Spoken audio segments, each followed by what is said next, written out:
All right, everybody, we're here with a Week 15 power rankings, and Week 14 was crazy. How did the wins and the losses, a lot of matchups inside the top 10 there, how did they relate, and how did they basically shift the rankings? We'll talk about that. Before I get into my top 10, as I always do, I like to, and by the way, people watching, the odds on the right there are supplied by Bovada, but I always like to give some respect to some teams before I get rolling inside the top 10 there. I'm going from 11 to 14 this week. I have the Chicago Bears ranked 14, plus 20,000 to win the Super Bowl. Their winning record, they're winning. They've won 3 games in a row. Trubisky's playing well. I give him a lot of grief, but I got to give him credit where credit is due. He's running the ball a little bit more. He's been more of a playmaker the last few weeks while the Chicago Bears have gone on their run. I think it's too late for the Bears to make the playoffs, but at least he's playing better and giving Chicago something to root for, which is nice. The Pittsburgh Steelers at 8-5. They're still number 13 on my list, plus 6,600. They actually dropped one spot. Look, you know what it is, and Steelers fans, I'm sorry. Feel free to hammer me, comment, tell me why I'm wrong. I know this defense is fantastic. I've been talking about this defense since before the start of the season. They're very, very good. But the thing with the Pittsburgh Steelers is I just can't believe Devlin Hodges is going to make the playoffs. I can't wrap my head around Devlin Hodges making the playoffs. Now, if the offensive system for Pittsburgh, used the running backs a little bit more, used the tight ends a little bit more, I'd feel a little bit better about this, but this downfield passing game with Devlin Hodges, I just don't see it working and being sustainable. So that's why they're still outside my top 10. It is what it is. So, but again, Steelers fans, I know you're probably irked by this, so please comment, tell me why I'm insane. Number 12 on my list is the Tennessee Titans. Now, they dropped one spot just because I don't know what's going to happen. The passing game bothers me.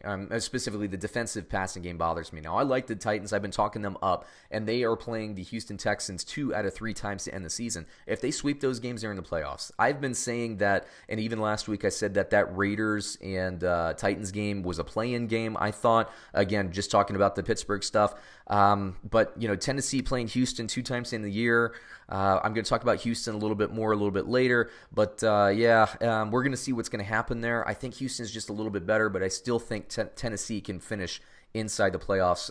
We'll see what happens. Number 11 on my list, I'm finally giving some credit to the LA Rams at plus 6,600 according to Bovada to win the Super Bowl at this point. Sean McVay figured out a little bit too late that you need to run the ball with Todd Gurley. I mean, you would have thought that 2 years of running the ball with Todd Gurley and make him the focal point of the offense would have sunken into Sean McVay's head, but it took him a little bit longer. Better late than never, I guess, except for where draft position is involved. They're not going to be a factor in the NFC West at all, and they need some help from Minnesota to sneak into the playoffs there. I guess you can make the argument, need some help from Seattle, but it's a little late for the Rams, I think, also to make the playoffs. But now let's move forward in my top 10. Going in reverse order from 10 down to 1. Number 10 on my list, the Houston Texans. After that loss to Denver, it was a bad loss, 8-5 at plus 4,000. Now, here's the deal. I was thinking about putting Tennessee or the Rams at number 10. The reason I left Houston there is because I respect what the Houston Texans are with Will Fuller in the game. When Will Fuller was out, I knew this was going to be a challenge. I said this in my preview. Whenever Houston doesn't have Will Fuller, what happens is teams basically try to throttle DeAndre Hopkins. They do not respect Kiki QT. They do not respect Kenny Stills. They do not respect the running game. What the Houston Texans need is speed on the outside to stretch the defense vertically. Believe me, they are going to make a move in the NFL draft to get another speed receiver because Will Fuller is just perpetually hurt. He's perpetually questionable, and it's such a shame because he really makes this offense explosive. It's like they win every game by like 30 points when he's in the game, and then they lose every game by 30 points when he's not in the game. That's what it looks like to an outsider. I watched the Texans, and I feel like I'm pretty good dialed into them. Will Fuller has to be healthy, so that's why I left him on the list, because if Fuller can be healthy for a playoff run, I still think this is a team that can win the Super Bowl. I really do. Last week I even said I think they're my favorite futures bet, but Fuller, man, with those hamstring, come on, man, stretch those guys out. I don't know what's going on. Number 9 on my list, the Green Bay Packers, 10-3. They are plus 1,400 according to Bovada to win the Super Bowl. I actually moved the Green Bay Packers down on my list. There is no reason they shouldn't have beaten the Redskins by 30 points. And I'll tell you what's going on. I've been saying this for weeks. They need a second receiver. We were just talking about this with Houston. They need somebody on the other side of Davante Adams. And, they're not giving the ball to Alan Lazard enough. They're not, Valdez Scantling, Geronimo Allison. All these guys are non-existent. Tight end is garbage. It's really just basically Aaron Rodgers trying to make stuff happen, fit the ball into windows about this big because no other receiver other than DeAndre Hopkins Davante Adams can make any separation at all. And Davante Adams is being like triple covered at this point. It's infuriating to watch if you're a Packers fan. Brad on my Get Paid podcast, my co-host there, is a Packers fan. He was all out of sorts yesterday. But Green Bay, they're a good team. I know their record is good, but look at their point differential. They're at like 8. They're like at a +8 this year or something like that. Very weird. Their yards per play gained versus given up is really. I mean, from a metrics point of view, this does not look like a good team. They've won enough games. They look like they're going to be in the playoffs, but they need another receiver there to change the complexion of this offense, because I don't think that, given the talent in the NFC, I don't think Mike Pettine's defense, as good as it is and as much improved as it is, I don't think it's going to be able to get it done in the playoffs without another receiver. Number 8 on my list, moving up a couple of spots in spite of a loss, the Buffalo Bills at 9-4. They're at +3,000 to win the Super Bowl now, so their odds are improving quite a bit. Let me say this. The Buffalo had an opportunity in this game to tie the game at the end of the game. And, they had opportunities really to push Baltimore a little bit more. Now, Baltimore is improving defensively. Obviously, we know what their offense is. Buffalo's defense did enough to win the game. Josh Allen had opportunities, and he didn't hit his receivers. That's what it is. That's the difference between right now Buffalo and some of the teams in the top 10. Now, Josh Allen, that's a game 3, 4, 5 years from now. He wins that game, I think. Honestly, he puts that upset together. This year, he didn't. He's still a little bit too young at the quarterback position to make those big throws when it counts. And but that's not to say that Buffalo isn't a really good team. Like I said, I moved them up. If anything, like if I'm a Buffalo fan, I actually feel pretty good because they were in position to win that game, right? And if you're a Buffalo fan, you say, we should have won. If you're a Baltimore fan, you're like, that game was never in doubt. I get it, right? I understand how the fans look at it. But from an outsider or bettor's perspective, Buffalo had opportunities there. It's just, Josh Allen in his youth is holding this team back a little bit. But, that's something I think that is fixable, not only this season, but towards the end of the season as well. And I will say, prior to, him missing some throws this week, he had been playing really well, really all season long, but particularly the last few weeks. So he had a little bit of a down game against the number 1 team on my list, spoiler alert, the Baltimore Ravens. So there you go. Number 7 on my list is the Minnesota Vikings, +2,200 according to Bovada to win the Super Bowl. The Minnesota Vikings, I like them, even though their record is worse. I like them better than the Packers. They've been winning games without Adam Thielen, which is really impressive considering that they don't really have a lot. Like BC Johnson, I know Stephon Diggs and everything, but BC Johnson, is he really? Laquan Treadwell, is he striking fear into the opposing defenses? But in Minnesota, they had banged up Dalvin Cook. They still won the game. Won the game easily. I like this Vikings team. They're built, and they can make a deep playoff run as well. Kirk Cousins continues to improve and play efficient football. I like what they're doing. Number 6 on my list, moving down after a loss, the 10-3 New England Patriots, +450 to win the Super Bowl. So as it stands, according to Bovada, they're still tied for second in terms of best odds to win the Super Bowl, and I wouldn't disagree with that. But what I'm saying right now is today, this offense needs to do better. I was watching that Chiefs game, as I'm sure a lot of America was yesterday, and there were some throws there that Tom Brady had. And I thought to myself, Tom Brady 5 years ago makes that play. And yeah, we can talk about the officiating. We can talk about this. We can talk about that, sure. But look, Patriots fans, you know it. This offense is not playing up to snuff at this point. The offense has to be better. As good as this defense is, you're going to run into the Ravens and the Chiefs again. These are teams that can score 25 points, 30 points against even a defense as great as New England. What is this offense going to be able to do? I thought that this offense coming into this game was going to be able to run the ball and kind of assert their will a little bit.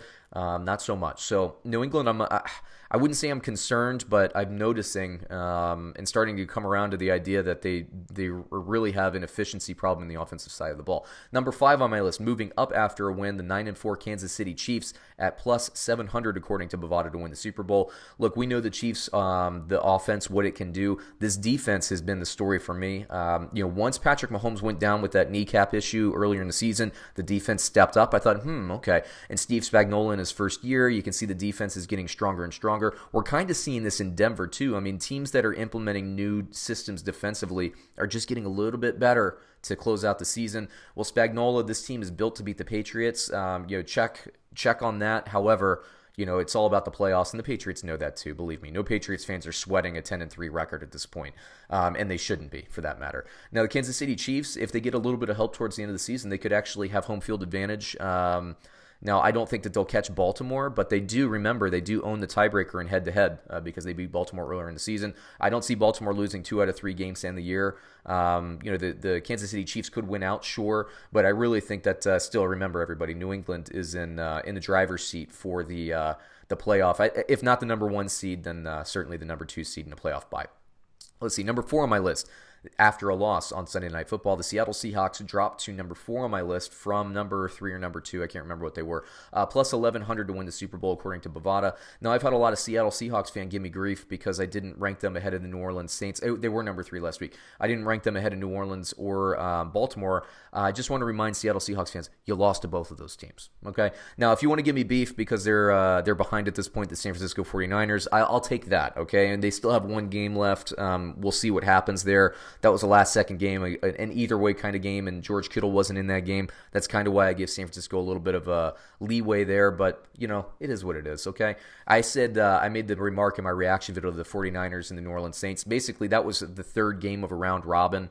We saw the Saints beat the Seahawks. We saw the 49ers beat the Saints, and we saw the Seahawks beat the 49ers. Now, again, the 49ers and Seahawks play again to end the season, but, that's why I have some teams ahead of them. New Orleans Saints, like I'm going to punish them for losing that game. That was a fantastic game. They're at plus 550 according to Bovada, number 3 on my list.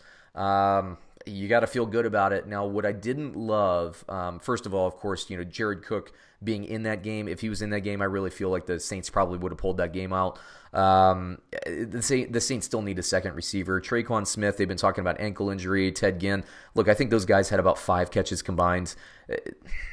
As good as the Saints are, and Sean Payton's really dialing this up, he's getting every bit, I think, of efficiency. And Drew Brees is playing phenomenal football. Can they win the Super Bowl? Absolutely. I really feel like they still need either Ginn or Traquan Smith to step up.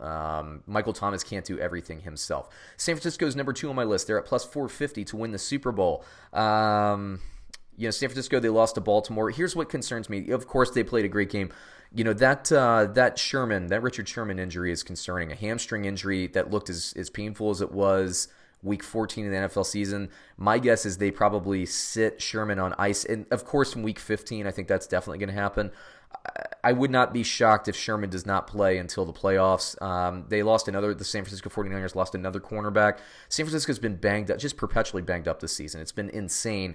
Last week was actually, I think, the most healthy this team was, and they still had some key guys on the injury list. Well, it's going to get worse next week.